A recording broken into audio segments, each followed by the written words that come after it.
초반의 여자입니다. 그동안 있었던 파란만장한 제 인생사를 들려드리고 싶어서 이렇게 조심스레 사연을 보내게 되었습니다. 저는 지금 형부와 같이 살고 있는데 긴 글이 될 수도 있겠지만 그저 한 여자의 속풀이라고 생각하고 가볍게 들어주셨으면 좋겠습니다. 저에게는 2살 차이가 나는 친언니가 한 명 있습니다. 언니는 매사 차분하고 현명했으며 성격도 참 시원시원했었죠. 똑 부러지는 성격에 공부도 상당히 잘했고 얼굴도 예쁜 외모라 남자들 사이에서도 인기가 상당히 많았습니다. 더군다나 성격도 착해서 어릴 적부터 저를 살뜰히 챙겨준 언니가 제 우상이자 꿈이었던 것 같아요. 나이는 겨우 2살 차이밖에 안 되지만 어릴 적부터 언니는 제게 상당히 커다란 존재였던 것 같아 말을 잘 따르곤 했습니다. 공부를 상당히 잘하던 언니는 서울의 좋은 대학에 입학하게 되었고 그로 인해 서울에서 혼자서 자취를 시작하게 되었습니다. 그때 당시 저는 혼자 나가서 자취하며 사는 언니가 그렇게 부러울 수가 없었죠. 공부도 잘하고 대학도 좋은 곳에 가는 언니를 동경하며 저도 언니를 따라가기 위해서 이를 악물고 정말 공부를 열심히 했었습니다. 그러다 보니 저도 곧잘 성적이 잘 나왔고 그 덕분에 언니와는 다른 학교지만 나름 서울에 있는 괜찮은 4년제 대학교에 입학을 하게 됐습니다. 저는 너무 행복하고 신났었죠. 그렇게 꿈에 그리던 언니와의 자취생활과 대학생활이 너무 기대가 되었습니다. 부모님은 철없는 딸년이라고 핀잔을 주셨지만 내심 서울 4년제 대학에 입학한 딸들을 보며 흐뭇해하셨던 것 같습니다. 그렇게 학기가 시작되었고 저는 언니와 같이 살게 되었습니다. 대학 생활을 시작하니 이래저래 시간이 금방 지나가더라고요. 친구들도 여러 명 사귀게 되었고 술집도 처음 가보고 미팅도 하면서 너무 즐겁게 지낸 것 같아요. 그러다 언니는 졸업을 하고 대기업은 아니지만 업계에서 알아준다는 좋은 곳에 취직을 하게 되었습니다. 그리고 얼마 뒤 지금의 형부를 만나게 되었네요. 언니보다는 2살 위였으니 저하고는 4살 차이가 나는 남자였고 언니와 소개팅으로 만났다고 들었습니다. 처음 만났을 때 환하게 웃으며 내가 연희의 동생이야? 라고 말하던 게 정말 엊그제 있었던 일처럼 생생합니다. 저는 언니와 같이 살고 있었기 때문에 형부와는 자주 만났어요.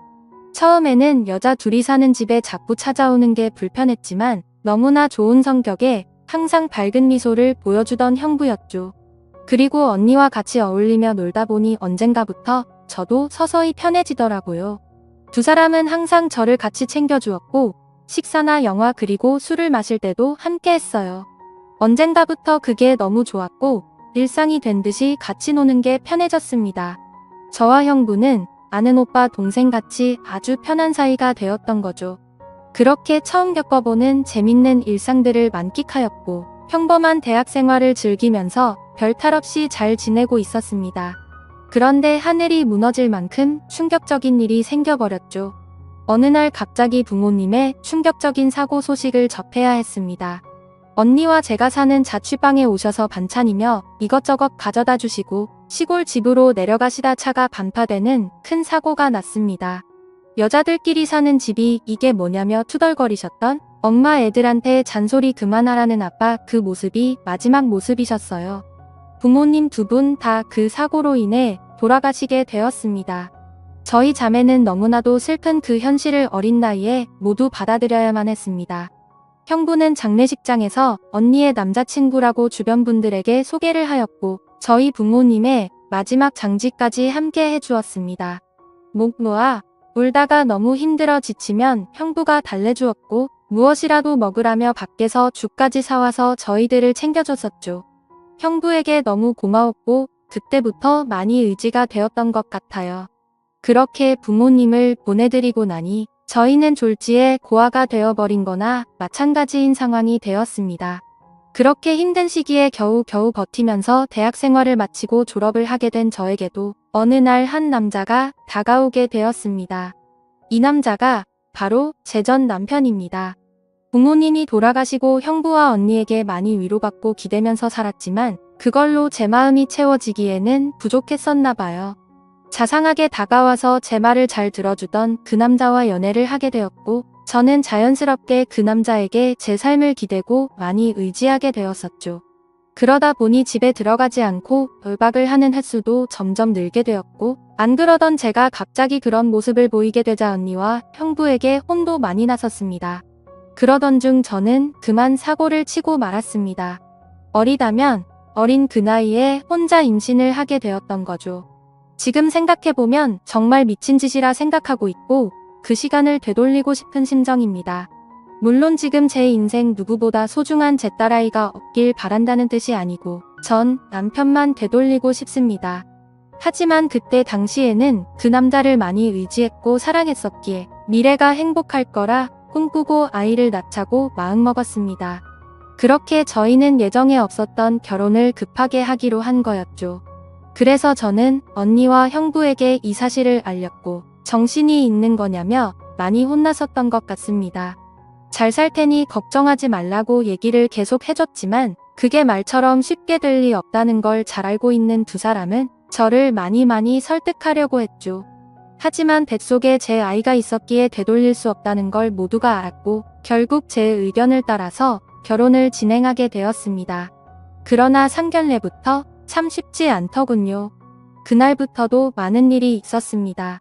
언니와 형부가 상견례 자리에 나와주었고 어른은 없냐며 대놓고 무시하던 시내 그리고 그런 경험을 처음 하면서 괜찮은 척하며 땀을 뻘뻘 흘리면서 시댁의 비밀을 맞춰주던 형부 매사에 정확하고 똑부러지던 제 언니도 저를 위해 성격 죽이고 이리저리 무사히 상견례를 끝마쳤네요. 남사친구와 저는 어린 나이에 목돈이 없었기에 시댁에서 마련해주신 15평 남직되는 빌라에서 아이를 출산하고 신혼생활을 시작하게 되었습니다. 그런데 제가 꿈꾸던 결혼생활과는 정반대였습니다. 연애하던 시절에는 항상 저를 착하게 대해주던 남편은 결혼을 하고 난 뒤 마치 다른 사람처럼 180도로 바뀌었습니다. 잦은 음조와 외막 그리고 저에게 욕설까지도 서슴지 않았습니다. 처음에는 단순히 벌어지는 실수라 생각되어 넘어갔지만 그게 점점 도를 넘어서더니 어느 순간부터는 제게 몫을 짓까지 하더군요. 부모가 없어 내가 개념이 없다며 욕을 하고 언니와 형부까지 싸잡아서 욕을 했습니다. 어리다면 어린 나이에 그 얘기를 듣고 있자니 서름에 복박쳐서 아이를 안고 많이 울었던 것 같아요. 하지만 저는 언니와 형부에게 제 상황을 이야기하지 못했습니다. 잘 살겠다고 큰소리 뻥뻥 치고 강행했던 이 결혼, 지금 제가 이런 대접을 받고 힘들게 산다는 사실을 안다며 언니와 형부가 너무 슬퍼할 걸 잘 알았거든요. 그렇게 저는 힘든 하루하루를 살아가던 중 언니와 형부는 결혼을 하게 됐습니다. 저는 그 당시 많이 힘들고 지친 마음이었지만 누구보다 그 둘의 결혼을 축복했기에 밝게 웃으며 축하해 주었습니다. 그리고 저의 불행한 일상이 2년쯤 지났을 때였습니다. 남편의 폭언과 만행은 점점 더 심해졌고 어느 날부터는 술집 다니는 여자와 외도를 하는 사실까지 알게 되었습니다. 많이 믿고 결혼한 사람이었기에 그런 현실들이 너무 많이 힘들었어요. 그래서 저는 이제는 이 사람과 어떻게든 정리를 해야겠다고 생각하고 있었을 때였습니다. 하지만 현실적으로 이혼하고 나가면 어떻게 살까라는 생각이 들었고 아직 이렇게 조그마한 딸아이와 내가 잘 살 수 있을까 걱정이 들었습니다. 동원님께서 살아계셨으면 내가 돌아갈 곳이 있을 텐데 하는 슬픔에 잠겼죠. 그러다 힘들어 지쳐 딸아이를 데리고 언니를 보러 집으로 찾아갔습니다. 저는 아무런 일 없다는 듯 언니와 식사를 했고 평소대로 일상적인 대화를 나누었습니다. 언니와 식사를 하고 있는 중에 형부가 퇴근하여 집으로 들어왔고 저를 보며 반갑게 맞아줬습니다. 언니네 오게 되면 딸아이 선물도 챙겨서 들어오게 미리 얘기 좀 하라고 하는 형부, 이렇게 정감 있는 인사를 해주며 제 머리를 쓰다듬어 주더라고요. 그런데 얼마 전 남편에게 밀쳐져서 넘어지다 찢어졌던 부분을 건드렸고 저도 모르게 비명소리를 내게 되었습니다. 형부는 깜짝 놀라서 뭐냐고 왜 그러냐고 계속 물어봤죠. 저는 사실대로 말할 수 없어 눈을 못 마주치고 있는데 걱정을 해주는 모습을 보고 있으니 저도 모르게 서름에 북받쳐 갑자기 눈물이 흘렀습니다. 뭔가 이상하다는 느낌을 감지한 건지 형부는 제 몸을 계속 살폈고 눈에 뜰 만큼 표정이 급격히 경직되면서 변해갔습니다. 형부는 남편 놈이 이런 거냐고 솔직히 말해보라며 저를 가부쳤고 저는 아니라고 계속 부인했지만 하염없이 나오는 눈물이 제 말이 거짓이라고 저를 대신해서 대답해 주었죠. 결국 그날 그동안 있었던 모든 일에 대해서 솔직하게 말을 했고 형부는 화를 내면서 그 늦은 시간에 저를 이끌고 우리 집을 찾아갔습니다. 술을 좀 했는지 소파에 누워서 뒹굴고 있는 남편을 사정없이 멱살을 잡고 흔들기 시작했습니다. 네가 사람 새끼냐고, 어떻게 여자한테 그럴 수 있냐며 계속 욕을 했죠. 남편은 그러다 넘어지면서 바닥에 부딪혔고 악을 쓰며 소리를 질렀습니다. 형부는 그때부터 정신이 조금 들었는지 잠시 숨을 고르더라고요. 일단 이 상황이 정리가 되어야 할 것 같아 형부를 밖으로 데리고 나가려 하는데 갑자기 남편에게 무릎길을 꿇으면서 이야기를 했습니다. 우리 처자 어디 가서 이런 대접받을 아이 아니라고 제발 잘 존대해주면 안 되겠냐고, 내가 실수해서 다쳤으니 속 풀릴 때까지 자신을 때리라고 하더군요. 제발 부탁을 한다면서 말이죠. 남편은 그런 형부와 울고 있는 나에게 지금까지 해왔던 것 그 이상의 온갖 욕설을 뱉으며 경찰에 신고를 했습니다. 경찰이 와서 일단 상황은 종료되었지만 절대 합의는 하지 않겠다는 남편 때문에 형부는 결국 재판까지 받게 되었습니다. 자세한 내용은 형부가 절대 말해주지 않아 그 후 어떤 처벌이 이루어졌는지는 지금도 잘 모르겠습니다. 그런 상황을 겪은 뒤도 저는 확실히 남편과 정리를 할 수 있었고 이도 저도 갈 곳이 없던 저와 딸아이에게 언니와 형부는 손을 내밀어 주었습니다. 그렇게 염치는 없었지만 어쩔 수 없는 상황이었던 저는 결국 언니와 형부와 같이 살게 되었고 차근차근 그동안의 일들을 정리하고 이혼 준비를 하게 됐습니다. 이혼 과정이 생각보다 참 복잡한 게 많더라고요. 저 때문에 속이 많이 상했던 형부는 저에게 걱정 말라며 많이 도와주었습니다. 너무 힘들었던 제게는 그때 형부와 언니에게 너무 고마웠어요. 그리고는 예전 처음 형부를 만났을 때처럼 저와 언니 그리고 형부 거기에 제 딸아이까지 나름 행복한 생활로 돌아올 수 있었습니다. 딸아이는 아주 어려서 그간의 일들을 전혀 인지하지 못합니다. 마냥 이 상황이 당연한 일상인 듯 해맑게 커가고 있었습니다. 어쩌면 다행이었죠. 이때쯤 아이가 3살이 되어 어린이집에 보낼 수 있었고 저도 작지만 경제활동을 할 수 있게 되었습니다. 전공을 살려 작은 디자인 업체 취직을 하게 되었어요. 이 회사사가 프리랜서처럼 집에서도 일을 할 수 있었기에 아이를 키우는 저에게는 딱 알맞은 직장이었거든요. 급여는 그리 많지 않았지만 빨리 목돈을 모아서 이 집에서 독립하기 위해 악을 썼던 것 같습니다. 회사 몰래 아르바이트 짬짬이 해가면서 아이도 챙기고 일도 병행하는 그런 정신없이 바쁜 나날들을 보냈습니다. 그러다 어느 날 일어나지 말아야 할 충격적인 사건이 벌어졌습니다. 왜 저에게는 이런 시련들이 몇 번씩이나 이어졌는지 하늘이 원망스럽습니다. 어느 날 회사에서 디자인 회의를 하고 집으로 돌아왔는데 회사에 있어야 할 형부가 잔뜩 어지럽혀진 집안 식탁에 앉아 울고 있었어요. 식탁 위에는 마시던 소주들이 널브러져 있었고요. 너무 놀라서 이게 무슨 일이냐 물었지만 형부는 아무 말이 없더라고요. 그러다 식탁 위에 올려진 이혼 서류를 발견했고 그 서류에는 언니 이름이 적혀 있었습니다. 무슨 일이냐 물었습니다. 한참이 지난 뒤에 형부가 하는 말이 언니와 이혼하게 되었답니다. 언니는 집을 나갔다고 하더라고요. 갑자기 도대체 무슨 말인지 도저히 이해가 안 되었어요. 아무 문제 없이 행복하게 잘 지내고 있는 줄만 알았는데 갑자기 이혼이라니요. 계속 형부에게 물었지만 형부는 그냥 이혼할 거니 그렇게 알라고만 얘기했고 다른 이야기는 해주지 않았습니다. 일단 아이를 챙겨야 했기 때문에 대화는 그렇게 끝났고 바로 언니에게 전화했습니다. 언니는 아무 말도 하지 않았고 저는 무슨 일인지 일단 만나서 이야기하자고 언니를 다독였습니다. 언니와 만났고 이야기를 들었습니다. 언니는 정말 미안하고 몹쓸 짓인 걸 알지만 사랑하는 사람이 생겼다고 말하더군요. 이게 도대체 무슨 말인지 말도 안 나왔습니다. 제가 그렇게 좋아했던 뚝순이 언니가 형부가 아닌 사랑하는 사람이 생겼답니다. 너무 화가 났어요. 뭐라고 욕도 나오기 전에 언니의 뺨부터 때렸습니다. 도대체 이게 무슨 짓거리냐고. 형부가 우리한테 얼마나 잘해줬는데 그게 무슨 말이냐고. 내가 잘못 들은 거 맞다고 말하라고 소리를 질러댔습니다.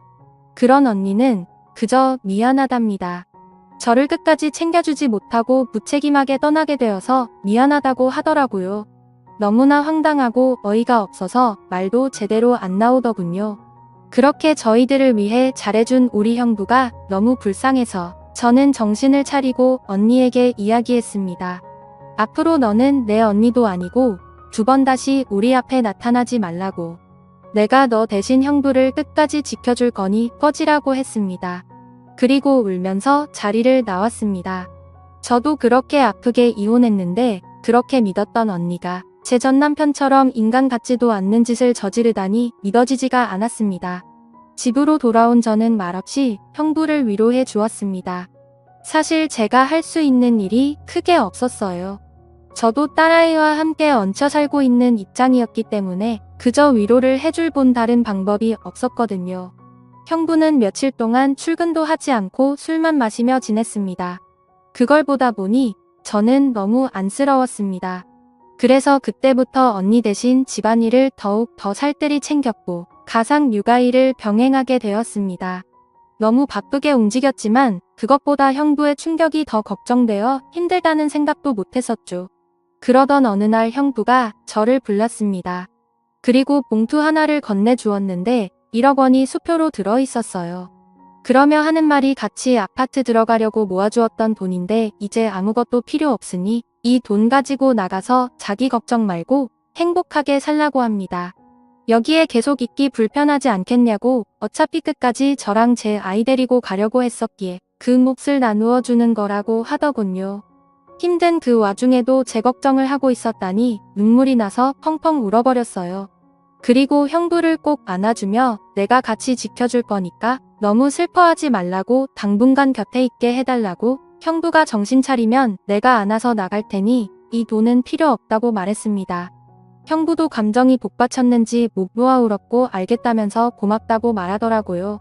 그렇게 저와 저의 딸, 아이 형부까지 새로운 가족이 되었습니다. 형부는 바라게 뭐 있냐고 아무것도 필요 없다며 언니와 조용히 합의 이혼을 했습니다. 왜 이렇게 착한 사람을 상처받게 만드는지 언니가 너무 미웠고 형부에게 미안했습니다. 이렇게 짧은 시간 동안 부모님의 사고 그리고 혼전, 임신과 이혼도 믿었던 언니의 충격적인 배신까지 무려 3가지나 되는 큰일을 연달아 겪었습니다. 형부는 이혼을 한 뒤로 정신을 차리고 일상으로 돌아왔습니다. 저도 마찬가지고요. 서로 많이 의지를 해가며 바쁜 나날들을 보내고 있습니다. 언니가 떠난 충격을 온전히 떨칠 수는 없었지만 그래도 그 슬픔이 어느 정도 가셨을 무력 작은 월세방을 얻어서 나간다고 형부에게 말했죠. 어느 정도 일상이 제자리를 찾은 것 같아서 제가 살 길을 찾아가겠다고 말했더니 여기가 너희 집인데 어딜 가냐고 화를 내더라고요. 이제 우리 가족인데 어딜 나가냐고요. 끝까지 서로 의지하자며 저를 붙잡더라고요. 형부를 위해서도 이건 아니다 싶어 완강히 거절했지만 이런저런 실랑이 끝에 형부에게 너무 고마운 마음이 들었습니다. 결국 저는 형부의 손을 놓을 수 없었습니다. 저희는 서로 상처받은 사람들이 만든 이상한 가족 구성원이 되었지만 나름 행복하게 잘 살고 있습니다. 지금은 전에 살고 있는 곳보다 조금 더 좋은 아파트로 이사도 했고요. 남들이 이상하게 볼 수도 있겠지만 신경 쓰지 말라고 늘 본인보다 저를 신경 썼어요. 아이 유치원 행사에도 애비 없는 자식 소리 듣지 않게 하려고 아빠처럼 참여해줬고요. 남들이 흔히 생각할 수 있는 이상한 관계는 절대 아닙니다. 사실 저조차도 나름 소소한 행복을 느끼며 사는 이 순간이 영원할 것 같진 않습니다. 언젠가는 저도 형부와 떨어져 이곳에서 떠나야 할 거라 생각하고 있고요. 그래도 지금 당장은 현재에 충실해서 행복하게 지내보려고 합니다. 길다면 긴 시간에 많은 일들을 모두 담아보려다 보니 많이 횡설수설한 것 같네요. 제 이야기 들어주셔서 감사합니다.